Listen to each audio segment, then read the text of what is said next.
Oremos então. Senhor Deus, Tu és de fato nosso Deus, nosso Pai, e esse é um momento que nós separamos para louvar o Teu nome, Te engrandecer, demonstrar toda a nossa gratidão para com o Senhor, pela grande obra de salvação, pelo nosso resgate. Esse é um momento precioso para nós, porque nós podemos ter comunhão com o Senhor e uns com os outros, podemos também trazer à nossa memória os feitos poderosos do Senhor, trazer à nossa memória a vitória de Cristo sobre a morte, sobre o pecado, sobre Satanás. Então são bênçãos preciosas que o Senhor traz ao nosso coração, a fim de que nós, pela lembrança destas coisas, pelo ensino acerca delas, sejamos confirmados em nossa fé, sejamos também nutridos em nossa fé e que cresçamos na promessa bendita do reino por vir, da vida eterna. Recebe então, Senhor, nossa gratidão, porque Tu és o nosso Deus. Recebe nossa gratidão pela grande obra de salvação e nos abençoa, lembrando-nos todas estas coisas, para nosso próprio crescimento na fé e para a honra e glória do Senhor. Também nesse instante, ó Pai, nós Te pedimos que o Senhor continue abençoando a nossa igreja, continue abençoando as nossas famílias, fortalecendo-as na fé, no amor familiar, no amor congregacional da igreja. Pedimos que o Senhor seja com aqueles que estão a caminho, para que logo cheguem e se juntem a nós. E Te suplicamos, pelo culto que logo prestaremos ao Senhor, para que o Teu Espírito fale ao nosso coração, nos instrua, nos edifique, e de fato Ele mesmo, que é o fiel ministro e intérprete da palavra, possa então alimentar as nossas almas. Recebe, Senhor, então a nossa súplica, bem como também nossa gratidão, pois em Cristo Jesus é que oramos. Amém. Amém. Bom, hoje, meus irmãos, eu vou fazer um pouquinho diferente do que nós temos feito. Nós estamos estudando os solas da Reforma, né? Então, nós já vimos o sola Escritura, que quer dizer somente a Escritura, como a autoridade máxima para as nossas vidas e para a Igreja do Senhor. Nós vimos também solos Christus, que significa não há salvação fora de Cristo. Cristo é aquele que tem a autoridade, ele é o cabeça da igreja, não é? E por Ele e para Ele são feitas todas as coisas. E vimos também domingo passado sola gratia, né, que é somente a graça, ou seja, não há salvação por méritos humanos, por obras de ninguém, mas essa é uma obra de iniciativa unicamente exclusiva de Deus, e Deus tanto inicia como Ele conclui essa obra, não é? Então, no que diz respeito à salvação, nós somos inteiramente passivos. Agora, depois de salvos, então nós nos tornamos ativos em viver como salvos, não é? Então, nós vimos os 3 solas, e falta então o sola fide, não é? E o propósito de tudo isso, que é soli deo glória, ou seja, somente a Deus a glória. Mas antes de tratar do sola fide, né, somente pela fé, eu quero fazer aqui e a nossa aula hoje vai ser exatamente sobre isso. Eu quero pensar com os irmãos sobre quais são os efeitos destas verdades na nossa vida. Do que vimos até agora, quais são os efeitos reais do sola Escritura, do solus Christus e do sola gratia na nossa vida.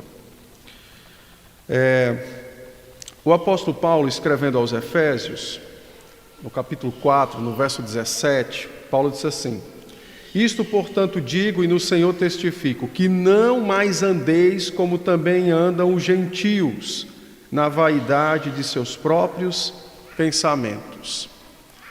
Então, o apóstolo Paulo ordena aos Efésios e a nós também que não andemos, não vivamos como vivem os que não têm Cristo.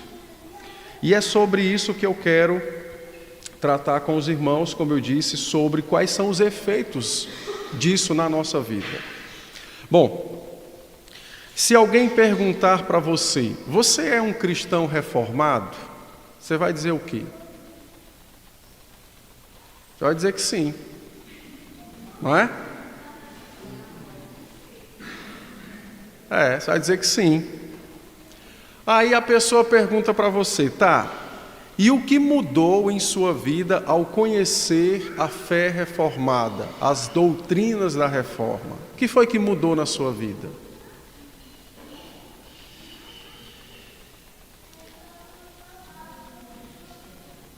Temos que pensar sobre isso, né?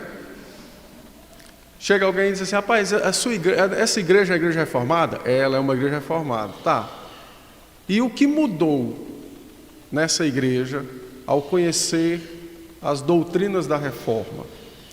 Veja, é muito importante pensarmos sobre isso, porque o Brasil, em particular, ele está vivendo algo que é bom, mas que tem alguns perigos.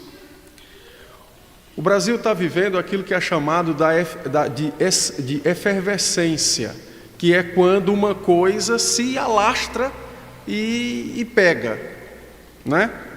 Então, nunca talvez, quer dizer, nunca não, né? Mas nos últimos 50 anos talvez, nunca se falou tanto acerca de reforma. E é encontro da reforma, reforma para lá. Eu acho que o pessoal da Casa de Material deve dizer assim, rapaz, eu vou lucrar muito, porque essas igrejas só falam de reforma, né? E é reforma para lá, e reforma para cá, e não sei o que mais. Mas o que tem se percebido é que não há, de fato, uma reforma. O que há é um modismo. O que tem se percebido é um modismo em torno dessa questão da reforma. E nesse modismo, então, algumas coisas são, por exemplo, algumas coisas são agradáveis, então as pessoas aplicam isso, né, ou pega para a sua vida, mas em outras coisas não querem nada disso. E até mesmo aquilo que eles decidiram aderir, eles não querem se aprofundar. Querem ficar só ali no primeiro encontro, né? na superfície. Não quer descer águas profundas. Então, é muito comum, e essa tem sido uma acusação, e eu quero que os irmãos prestem atenção, porque nós estamos... sempre esteve, mas tem épocas que a coisa é mais, outras épocas a coisa é menos. Nós estamos num período de instabilidade, tanto no mundo quanto no país. Instabilidade política entre as nações, instabilidade política no nosso país e instabilidade ideológica. Os valores estão sob ataque. A fé cristã está sob ataque, sempre esteve, tem épocas mais, épocas menos, mas no que eu quero dizer agora, né? Ela está sob ataque, tá? Essa ideia que, a meu ver, né? E aqui é uma crítica que eu faço, eu não sou um estudioso da área, mas é uma crítica. Essa ideia entre conservadorismo e liberalismo e esquerdismo, o que não é ruim, precisa haver esses debates, porque as coisas precisam ser definidas. Só que isso está extrapolando a política, né?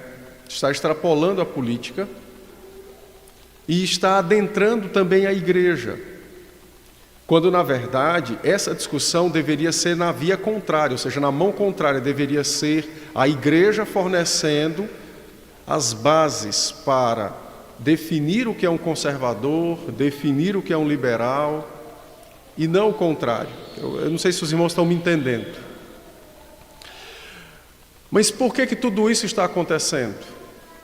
Por conta que é um ambiente de transição, nós estamos num período de transição. Tá? Nós estamos num período de transição. Bom, dito isto, voltando para o nosso tema, as igrejas também estão num período de transição. As igrejas tradicionais, como eram conhecidas, elas estão transicionando, ou seja, deixando o ambiente de tradição para entrarem num outro ambiente, que é marcado pelas igrejas emergentes, o culto show.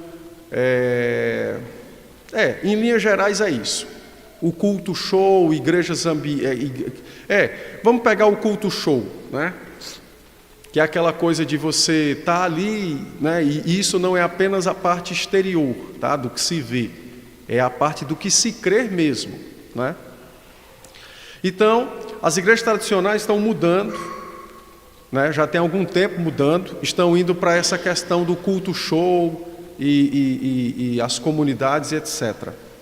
Não é? Os pentecostais, e quando eu digo pentecostais eu não me refiro às igrejas que são para-evangélicas, que é assim a classificação que é dada, que é universal, graça, porque isso aí é um outro movimento. As igrejas pentecostais, elas estão aderindo agora a um outro movimento, que é um movimento de sincretismo. Isso já tem algum tempo, mas elas estão num movimento de sincretismo. Sincretismo é quando você junta muita coisa para dar uma a outra, né? Então, elas estão unindo a sua matriz pentecostal, né? Coisas que advêm da teologia da libertação, que é o esquerdismo dentro do catolicismo, coisas que advêm da missão integral, que é o esquerdismo dentro da igreja evangélica, que é o chamado, o TMI, Teologia da Missão Integral. Então, é Marx dentro da igreja católica, isso é Teologia da Libertação. E Marx dentro da igreja protestante, isso é TMI, Teologia da Missão Integral. Então eles estão bebendo essas coisas, estão juntando isso, porque isso está dominando o pensamento, e é a palavra moderna chamada vibe. Então eles estão indo pela vibe, tem sido isso. E essas igrejas então, que antes tinham uma tradição, estão mesclando a sua tradição com todas estas coisas. É vibe, né? E eu disse o quê? VAP? Não, é vibe, é um bicho aí, é moda. Aí, no meio de tudo isso entra, então, desde o início dos anos 2000, um resgate pela teologia reformada. Lembrando que dentro disso aqui você tem G12, você tem teísmo aberto, eu não vou dizer o que é, parece palavrão e é mesmo, mas é G12, teísmo aberto, M12, você tem... o movimento celular está dentro do G12, foi trazido para dentro de tudo isso aí a questão da hipnose, da regressão. Então é uma desgraça só. Bom, então no começo de 2000 o pessoal começa já havia algumas igrejas no Brasil, mas era gato pingado. Então em 2000 lá no Recife começa então um movimento para resgatar a reforma dentro das igrejas presbiterianas. E esse movimento foi crescendo e tal, e hoje você tem inclusive pequenas coisas da reforma entre pentecostais, por exemplo.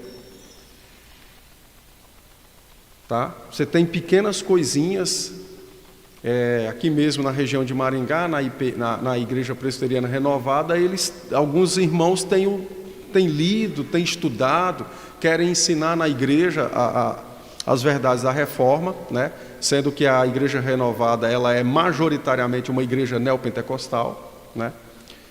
Apesar de ter o nome presbiteriano, mas enfim.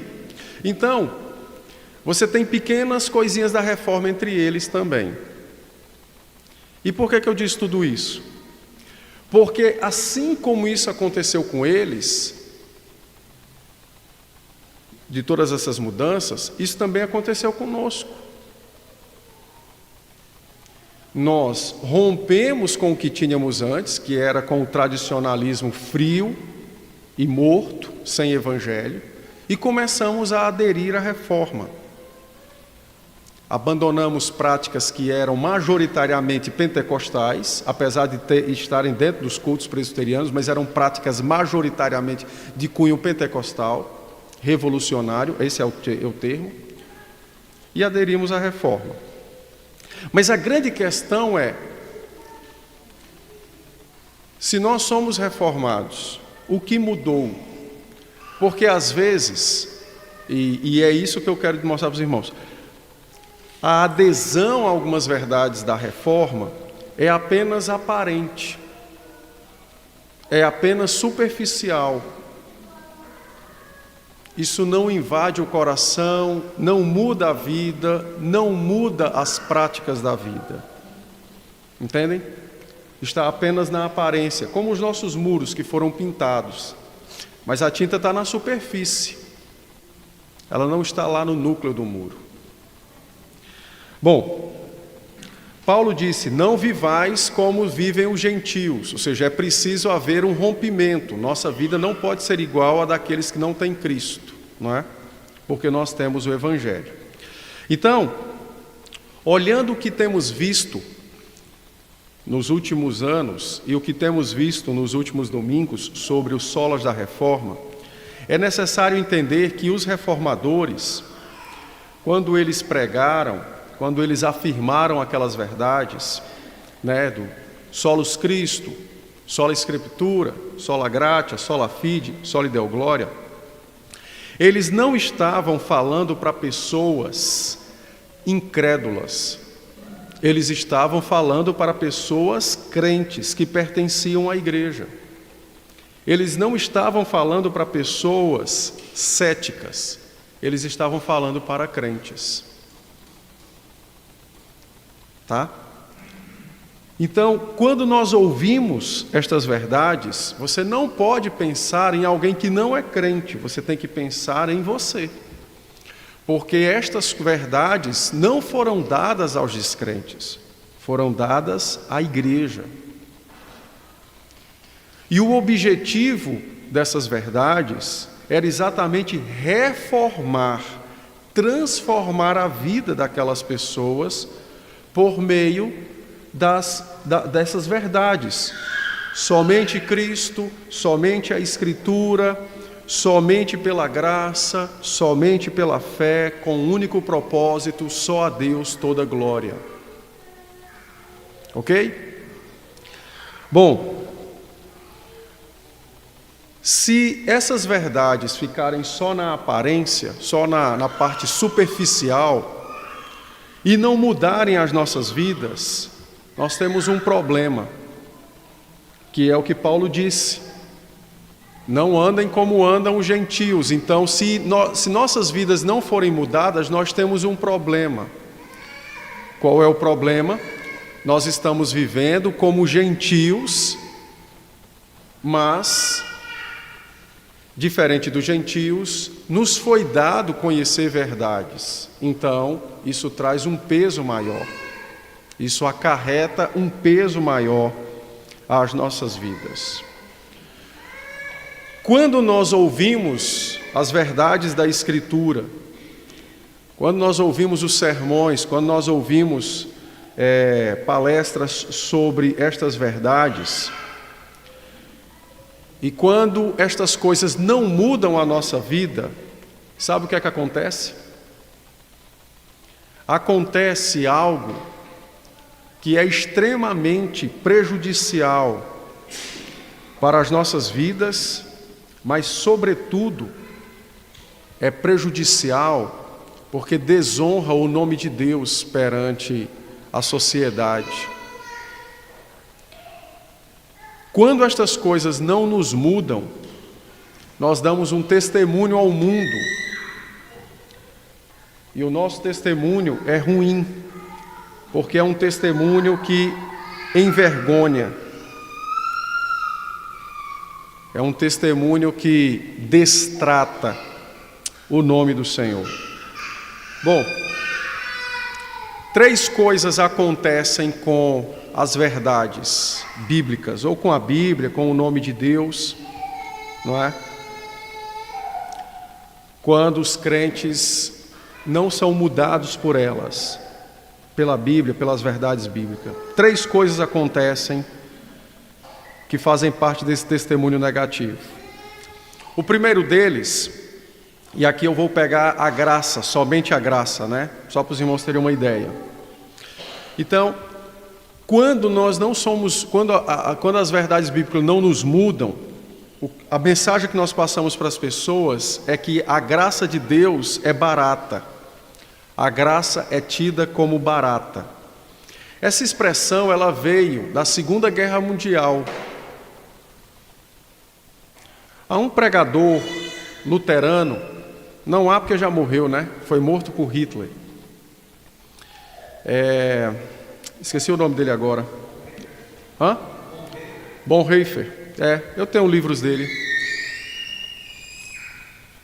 Bonhoeffer disse o seguinte, porque quando iniciou a Segunda Guerra Mundial, os crentes na Alemanha, eles se acovardaram diante de Hitler. E alguns apoiaram Hitler. É tanto que um punhado de crente, comparado com os demais, entre pastores luteranos e reformados, é que foram mortos, porque se opuseram a Hitler. O resto não.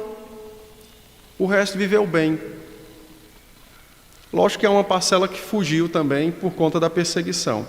Mas Bonhoeffer disse, a graça foi tornada barata. Por quê? Porque ela não transformava as vidas dos crentes. As pessoas iam para a igreja, as pessoas cantavam, as pessoas oravam, as pessoas liam a Bíblia, as pessoas cultuavam, tomavam o sacramento, voltavam para casa e não acontecia nada. O vizinho do lado era levado pelo exército para ser morto, o fulano era não sei o quê, a cicrana era estuprada, e os crentes eram indiferentes, viviam tranquilamente. Por quê? Porque a graça não transformava a vida deles. Era uma graça barata, muito barata. Nós não estamos na Segunda Guerra Mundial mais, mas não se preocupem, as pessoas continuam procurando e elas continuam enxergando se de fato nossas vidas são mudadas pela Escritura. Se não há transformação, a mensagem que nós passamos para as pessoas é de que a graça é barata. Uma coisa que é barata é uma coisa que não dá valor, não se tem valor, não se tem importância. A ideia de barato aqui é a ideia de uma coisa que não tem importância. Se você compra uma caneta Bic de R$2, você não vai dar importância a essa caneta igual como você dá se você comprar uma lá no shopping que custa 100. Entende? Então, quando as verdades não nos transformam, elas se tornam baratas. Por quê? Porque não há mudança de vida, não há transformação de vida. E essa é a acusação que tem sido feita, aí agora eu volto ao ambiente político, pelos católicos, que se julgam ser conservadores, há uma parte deles, né, muito minoritária, diga-se de passagem. Há uma parte minoritária que tem defendido o conservadorismo. Mas não se enganem, esse conservadorismo que é defendido no Brasil não é conservadorismo, é uma corrente filosófica chamada perennialismo. Perennialismo vem de perene, ou seja, era assim porque sempre foi, não é assim porque Deus ordena que seja. São coisas diferentes. E os crentes, igual o jumentinho que tem aquele negócio aqui, fica ouvindo, lendo e bebendo de todo indivíduo na internet só porque diz que ele é conservador. abra os olhos. A Escritura diz que o diabo se veste de luz, mas os crentes não querem acreditar. Vigia, foi a ordem de Cristo lá em Mateus 24. Então, voltando. Pra onde é que eu estava mesmo? Que eu fui longe agora no meu pensamento. Graça é barata. Então essa é a acusação que tem sido feita.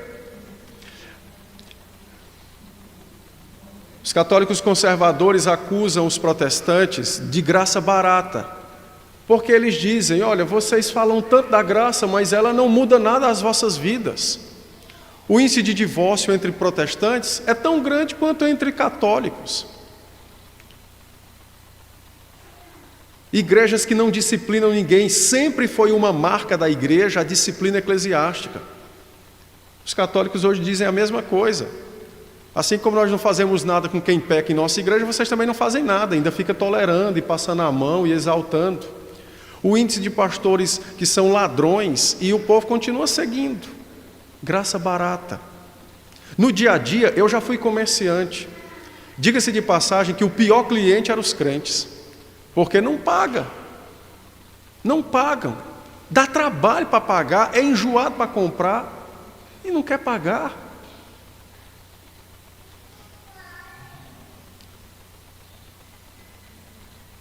Não muda a vida, não transforma a vida. Então, a conclusão das pessoas de fora é que a graça não aproximou essa pessoa do Deus glorioso. O que é que ele é? Ele é um religioso. Nada mais que isso. Ele é um religioso. Certa feita eu fui aconselhar um pai, né? A filha dele estava se expondo muito. Não nas redes sociais, né? Era nas roupas. E ele não gostou. E pouco tempo ele tinha falado de modéstia. Eu fiquei assim, peraí, me dá um Rivotril, porque eu não consigo entender isso, não. Ele deu uma aula na escola dominical sobre modéstia, a filha andando seminua, eu fui chamar ele, né? Ó, meu irmão, fica de olho ali, porque isso é um problema, né? Aí o cara não gostou.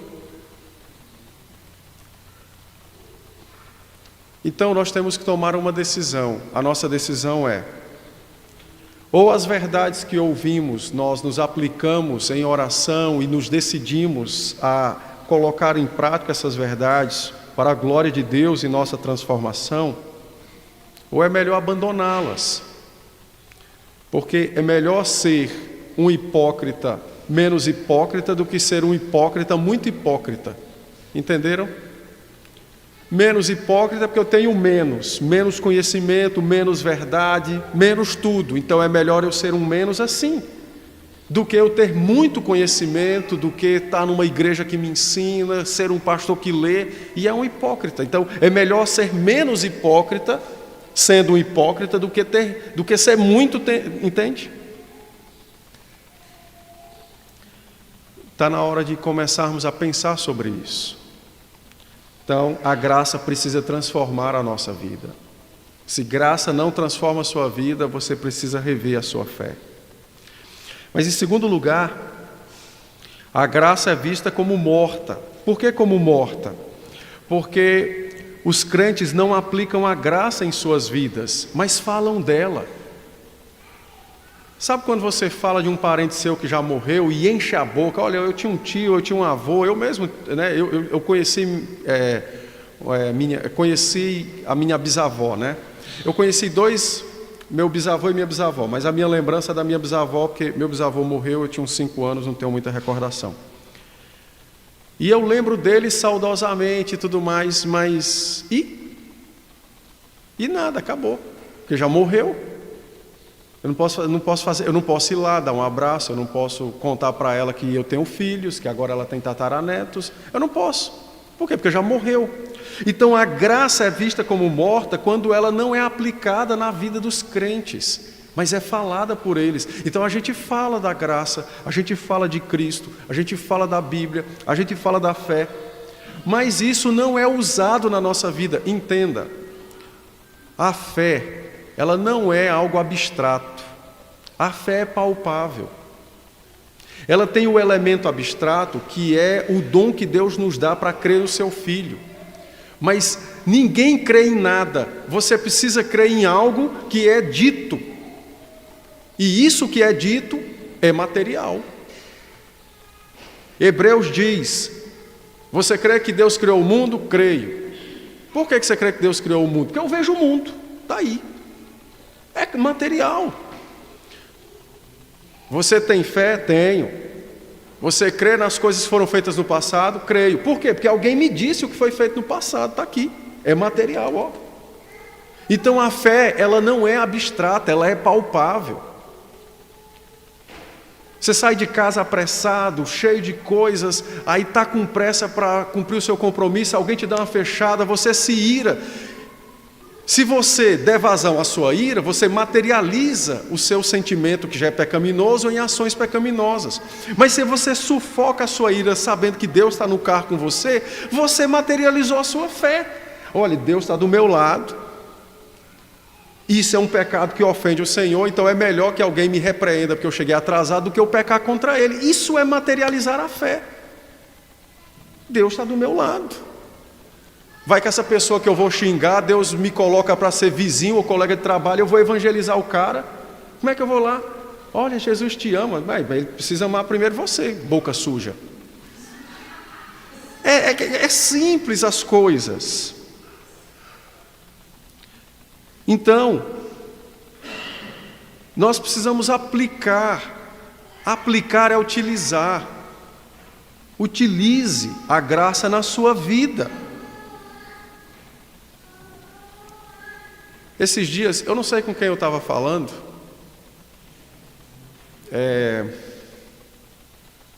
Espera aí que eu vou lembrar aqui. Lembrei, estava aconselhando uma pessoa e tal. E aí ela me contando, né, tal, problema lá de uma pessoa. Eu disse: minha irmã, deixa eu lhe dizer uma coisa para a senhora. A senhora não pode esperar de um descrente aquilo que somente um crente pode fazer pelo poder do Espírito. Ela sabe que eu nunca pensei, mas é lógico. Ora, isso é graça. Como é que eu trato um descrente, ou espero de um descrente, aquilo que só o Espírito pode fazer por meio de um crente? Está entendendo? Então eu espero algo demais de alguém, eu julgo demais essa pessoa, eu puno demais essa pessoa, mas o que a Bíblia me diz é: você só é diferente dele por causa da graça. Se não fosse Cristo te salvar, você era igual ou pior a ele. Está entendendo as coisas? Os crentes não aplicam as verdades na sua vida. E é muito interessante. Ontem nós tivemos, né, esses 2 dias, o evento da fé reformada no nosso presbitério, né? Que a começar do louvor demonstra a fé reformada. Aí conversando com um colega, né, lá e tal. Aí ele me contando que o filho não está congregando, mas imediatamente ele disse: rapaz, mas ele nunca falou mal da igreja. Eu quero saber o que cargas d'água tem a ver uma coisa com a outra. Mas você vê que é a proteção. Não, meu filho não está na igreja, mas ele não fala mal dela. Mas rapaz, me ajuda a entender. Se ele não está lá, ele precisa estar lá. Se você não pode fazer nada no sentido pessoal, né? Rapaz, é orar, não tem outra situação. É orar e clamar e jejuar, e se for possível vá até Israel a pé, de joelhos. Mas eu não posso, por exemplo, me esconder no fato de que ele não fala mal.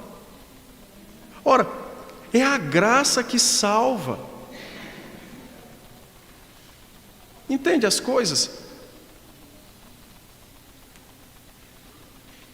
A gente não aplica, não utiliza. Hoje todo mundo tem aplicativo, né? No seu WhatsApp, no seu telefone você deve ter uns 1000 aplicativos. Pois Deus nos deu centenas de aplicativos para a vida. Imagine sua vida que é um iPhone, qualquer coisa do tipo aí que liga, quer dizer, que não liga mais, né? Mas qualquer coisa que serve aí. As verdades são os aplicativos. Eu quero fazer tal coisa. Tem essa ferramenta. Clica lá.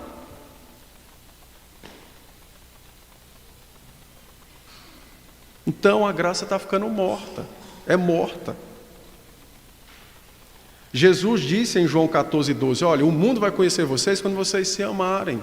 Esse é um novo mandamento que eu vos dou.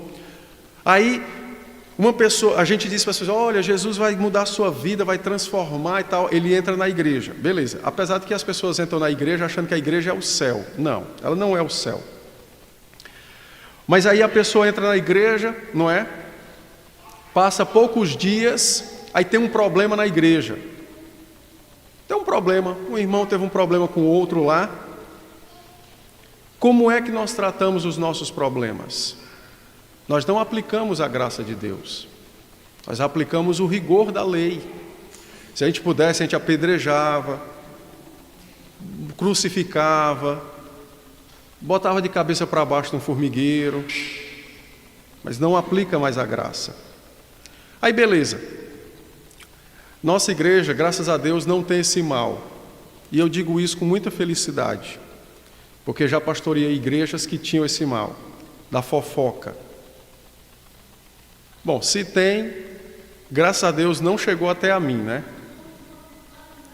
Mas era muito interessante como as irmãs, geralmente são as irmãs, mas há homens fofoqueiros também. Quando tem um homem fofoqueiro, ele ganha das mulheres, né? Mas geralmente essas irmãs fofoqueiras, elas conseguiam levar os problemas dos relacionamentos dentro da igreja para as pessoas que estavam acabando de chegar numa velocidade 6G. A pessoa chegava na igreja, antes mesmo dele receber uma oração, ele já sabia de todos os podres da igreja. Era muito engraçado. Então, aquela pessoa pensava o seguinte, bom, a pregação dessa igreja deve ser morta, porque não muda nada. Fala tanto de perdão, ninguém quer perdoar. Fala tanto de reconciliação, ninguém quer se reconciliar. Uma vez eu preciso chamar a atenção de uns irmãos, não é? E homens já velhos, porque tiveram um problema dos filhos, os filhos na igreja, lá nós tínhamos uma área, como a nossa aqui, os filhos brincando, aí um brigou com o outro, os pais decidiram não falar um com o outro. Mas rapaz, que coisa linda! Não falaram um com o outro. Aí um sentava ali, o outro acolá. Se esse aqui ia fazer alguma coisa, o outro não participava. Aí um dos presbíteros disse, pastor, a gente tem uma bronca para resolver, bora lá. Aí contou o que era, chamei os irmãos. E aí, meus irmãos, vocês estão se falando? Estamos. Mas rapaz, que mentira, bicho, que você está se falando. Não está. Todo mundo está vendo e tal, você senta ali, você acolá, se você vai fazer isso, você não faz, e etc. Por causa de criança. E engraçado, os pais não se falavam e os filhos se amavam. Os filhos dos outros brincavam juntos. E os bestão lá. Pelo amor de Deus. A graça está morta. Por quê? Porque está na nossa boca, mas não muda a nossa vida. É como os nossos parentes que já morreram, a gente fala com saudade, mas não pode fazer nada. Por quê? Porque já morreu. Então, nós falamos muito de perdão, mas não perdoamos ninguém. Falamos muito de reconciliação, mas não queremos nos reconciliar com ninguém. E interessante, tá? Reconciliação só acontece quando duas pessoas brigam. Não pode haver reconciliação sem briga.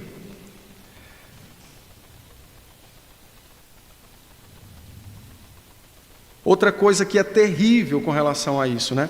Alguém comete uma falha na igreja. Rapaz, eu nunca imaginei que alguém seria capaz de fazer aquilo.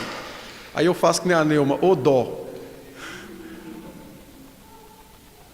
Engraçado que Jesus falando para os seus discípulos e para os demais, ele disse assim, olha, e para os fariseus, o que contamina o homem está dentro do coração dele. E Jesus não disse que era maus pensamentos ou palavras ruins. Ele disse, é prostituição, é assassinato, é rapto. E a gente se ilude dizendo, eu nunca imaginei que aconteceria isso com alguém. Está errado. Isso é a falta de aplicar a Escritura na vida. Então, nós precisamos deixar e nos decidir, na verdade, que a palavra, ela mude a nossa vida. Ela precisa mudar a nossa vida. Não pode estar só na nossa boca, no sentido verbal. Tem que mudar a nossa vida. Senão, ela é morta. É uma graça morta. Bom, se alguém perguntasse para nós, né? O que você faz quando alguém peca ou comete um erro contra você? Qual é a sua resposta? Você vai dizer que é perdão. Não, eu perdoo. Aí Deus te dá a oportunidade de colocar em prática o que você disse. Aí você faz o quê? Você fica emburrado. Fica emburrado, não quer falar. E quando há retratação entre ambos, continua emburrado. Desconfia, não quer se reconciliar. Mas agora pense se alguém fizer uma outra pergunta para você, e a pergunta é: o que você faz quando alguém peca contra você? Ah, não, olha, quando alguém peca contra mim, eu quero que a coisa seja resolvida, mas quando você peca contra outro, você não quer que a coisa seja resolvida, você quer ficar emburrado, colocar debaixo do tapete, e fica orando e às vezes até lembrando, se foi católico, da época de São Longuinho, né? Dá 3 pulinhos para ver se a pessoa esquece o que você fez de errado. A graça precisa mudar a nossa vida. Nós precisamos colocar em prática coisas como reconciliação, compaixão, bondade, perdão de pecados, porque isso é necessário, são os aplicativos de Deus para resolver os bugs dos nossos relacionamentos, usando linguagem moderna.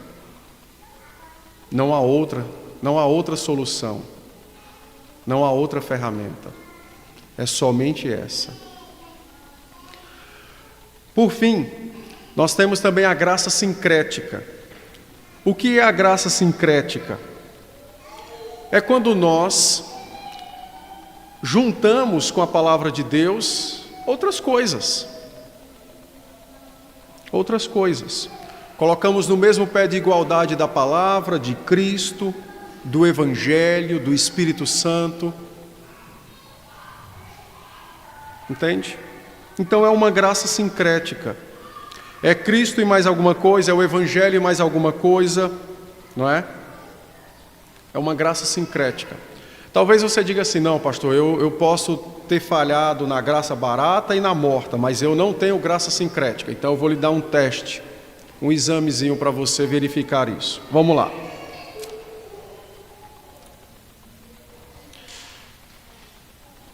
Pensa comigo. Você precisa tomar uma decisão. E eu estou sempre focando nos relacionamentos, porque os relacionamentos é a parte mais complexa da nossa existência, né? Que envolve nos relacionar com Deus, conosco e com os outros, né? Você tem que tomar uma decisão, você tem que falar uma coisa séria para alguém. Uma coisa muito séria para alguém. Então, você começa a examinar a forma, a estudar como você vai falar. Você começa por onde? É um teste, é uma pergunta. É múltipla escolha. Você recorre ao que você já conhece. 2, você procura saber o que outros fariam. 3, você se queda em oração e leitura da palavra para saber como Deus quer que você diga aquilo para aquela pessoa. 4, você procura os universitários. E por universitários eu não estou brincando. Os doutores em relacionamento, psiquiatria, psicologia, neurolinguística e por aí vai. Qual desses você recorre? Pense aí. E você vai ver se você é um crente sincrético ou não.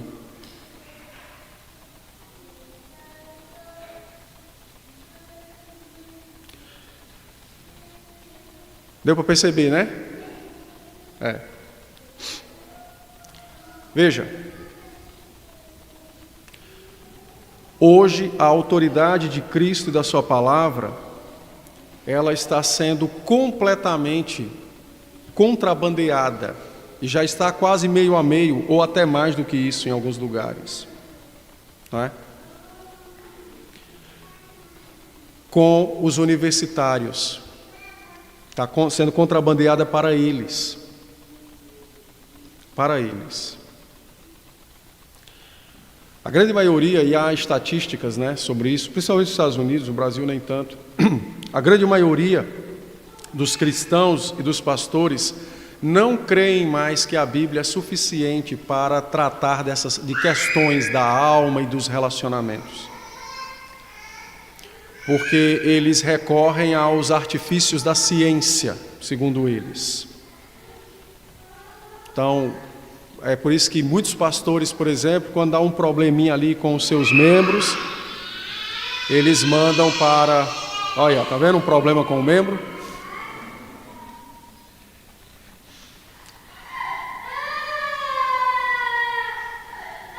Na gravação alguém pensa que estão matando, né? Mas não é não, fica em paz, é só birra.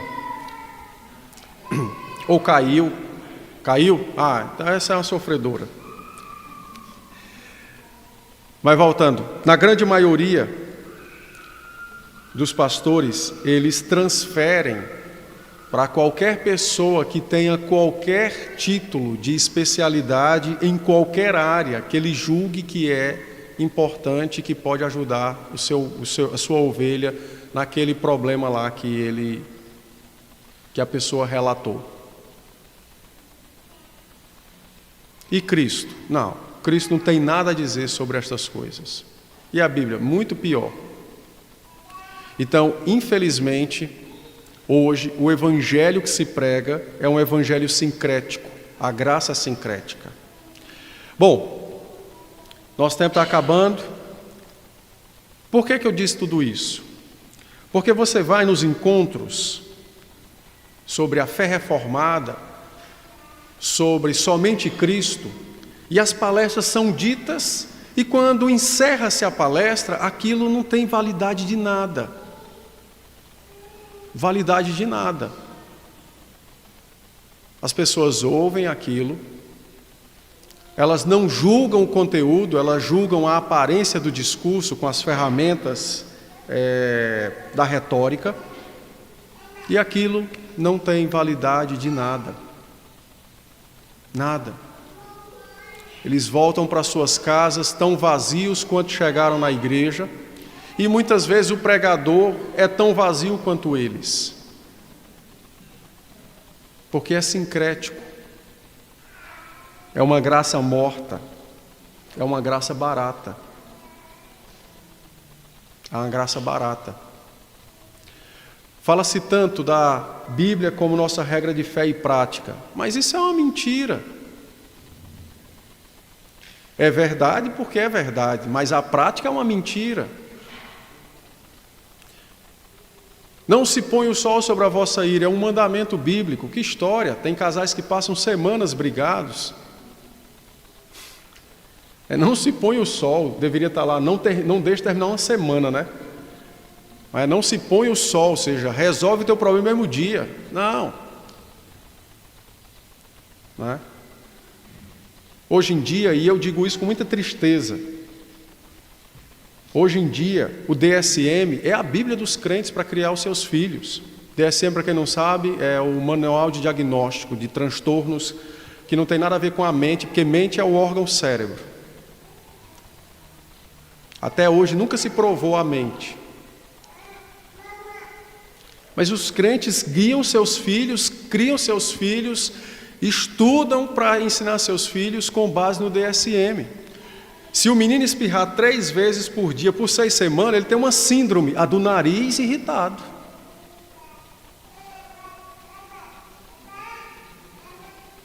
Eu não estou negando que existam problemas na nossa humanidade. Lógico que existem problemas.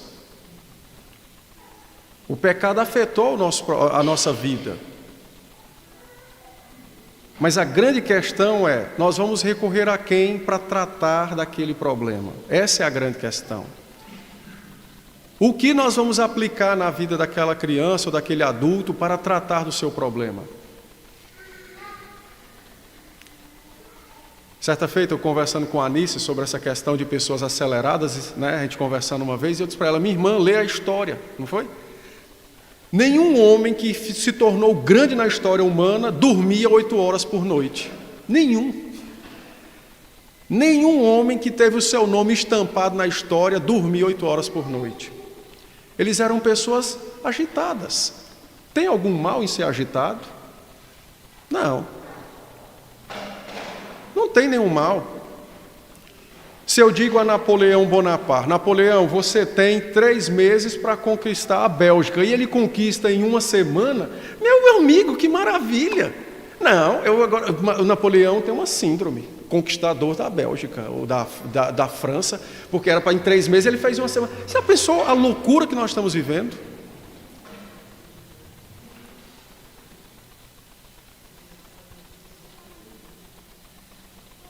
Eu tenho certeza que pessoas como dizem, né, e é verdade, né? Pessoas como Calvino e outros como ele, havia um hábito no período da Reforma, né? Para muitos, não todos, eles tinham uma consciência de que eles viviam diante da majestade de Deus, então eles procuravam não perder tempo. Calvino dormia 4 horas por noite. E diziam que ele era uma pessoa não muito humorada. E é lógico, né? Quem dorme pouco não é muito humorado, né? As mães com filho pequeno sabem disso, né? E aí os maridos são tolos, não entendem isso. Aí ao invés de consolar elas na dificuldade delas, eu já fiz muito isso com a Neuma e ainda falho. Ao invés de consolá-las no cansaço delas, não, eles aumentam o cansaço brigando com elas. É tolice mesmo, né? Mas enfim. Mas não há um relato daqueles que conviveram com Calvino, de que ele se deixou tomar pelo seu mau humor para pecar contra alguém ou para responder grosseiramente a alguém. Sabiam que ele tinha um mau humor porque o semblante demonstra, né? O nosso semblante demonstra. Mas ele sufocava isso com o seu desejo de servir o outro. Mas se fosse hoje, essa pessoa ia ser diagnosticada com o quê? A mãe ia chegar lá e dizer assim, rapaz, meu menino não dorme, ele só dorme 4 horas por noite. Não, tem um problema, vou tacar remédio nele para ele dormir. A esposa chega e diz, olha, meu marido não dorme, ele passa a noite estudando e escrevendo. Não, ele é louco, toma um remédio, interna. Como é que a gente lida com insônia dos crentes? É simples. É simples. Em primeiro lugar, nós temos 3 salmos que tratam sobre o sono, para mostrar a importância dele. E em segundo lugar, se você não dorme, é sinal de que você tem tempo. Então, você usa o seu tempo para servir o Senhor, servir os outros. Quem foi que determinou que você tem que dormir a noite inteira? Quem? Não existe essa determinação. O que é determinado por Deus é que nós descansemos. Mas se você se restaura com 6 horas e o outro com 8 e o outro com 4, qual é a doença? Me mostra qual é a doença. Não tem. Estão entendendo a questão? Nossa vida está sendo pautada não mais por Cristo, mas por homens que defenderam teses para alcançar os seus diplomas de doutorado. Eu conheço um pastor que é doutor no Antigo Testamento, que a tese dele no Antigo Testamento é que Salomão não foi salvo. Isso é uma tese. Ele pode provar? Não. Academicamente ele escreveu. Um outro que já morreu, que era do Recife, também tinha uma tese de doutorado. Acho que ele nunca entregou. Que Judas era nosso irmão. Judas o traidor. Por quê? Porque a palavra usada no Novo Testamento para remorso é também derivada da raiz da palavra para arrependimento. Então isso é um estudo etimológico, qualquer um pode defender isso. Mas quer dizer que é verdade? Não. Quem é que tem a verdade? Cristo. Onde ela está? Na palavra. Então por que nós não vamos a ela?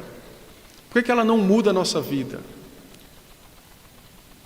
Ela tem que mudar, senão ela se tornará barata, morta e sincrética. Sai um estudo na Globo. Eu estou dizendo a Globo, mas pode ser outra coisa, né? Porque ela não presta.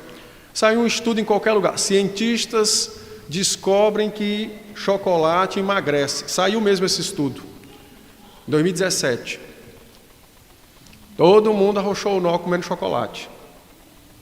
Depois de um tempo, os autores da pesquisa mostraram como é fácil influenciar o meio acadêmico.